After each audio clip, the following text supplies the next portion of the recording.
আশার আলো নাকি শুধুই কূটনৈতিক গোলকধাঁধা। ইরান ও যুক্তরাষ্ট্রের মধ্যকার উত্তেজনা প্রশমনে পর্দার আড়ালে চলছে জোর তৎপরতা। কয়েক ঘন্টার ব্যবধানে দু দফায় পাকিস্তান সফর করে আলোচনা টেবিলে নতুন সমীকরণ হাজির করেছেন ইরানের পররাষ্ট্রমন্ত্রী।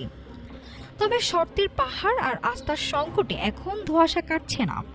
ইসলামাবাদের আকাশে ডানা মেলছে শান্তির কপোত, নাকি নতুন কোনো রণকৌশল?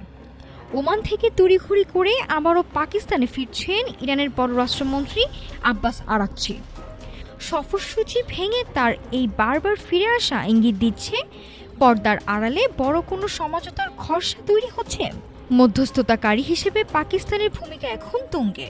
সোমবার প্রধানমন্ত্রী শাহবাজ শরীফ ও সেনাপ্রধান আসিম মনিরের সঙ্গে বৈঠকে বসার কথা ইরানের প্রতিনিধির। ওমানে হওয়া আলোচনার ফলাফল ইসলামাবাদে ঝালিয়ে নিতে তেহরানের এই তৎপরতা। তবে কি ওয়াশিংটন এই আলোচনা থেকে পিছু হটছে? রয়টার্সের দাবি, ইসলামাবাদ থেকে নিরাপত্তা সরঞ্জাম সরিয়ে নিয়েছে যুক্তরাষ্ট্র, যার অর্থ নিকট ভবিষ্যতে কোনো মার্কিন প্রতিনিধি দলের পাকিস্তানে আসার সম্ভাবনা ক্ষীণ। সরাসরি আলোচনার পথ যেন এখনও কয়েক আলোকবর্ষ দূরে। শর্তের দ্বন্দ্বে আটকে আছে মূল জট।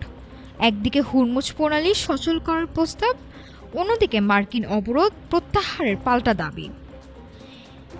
এর ওপর লেবাননে নতুন করে ইসরায়েলি হামলা তেহরানের শর্তে যুক্ত করেছে নতুন মাত্রা। পারমাণবিক কর্মসূচি নিয়ে অনড় অবস্থানে দুপক্ষই।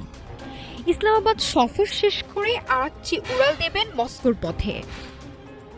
ওয়াশিংটনের সাথে আলোচনার ধোঁয়াশার মাঝেই রাশিয়ার সাথে সম্পর্ক ঝালিয়ে নেওয়া তেহরানের বড় কোনো কৌশল কিনা তা নিয়ে চলছে বিশ্লেষণ। যুদ্ধের অবসান নাকি নতুন কোনো সংকটের শুরু?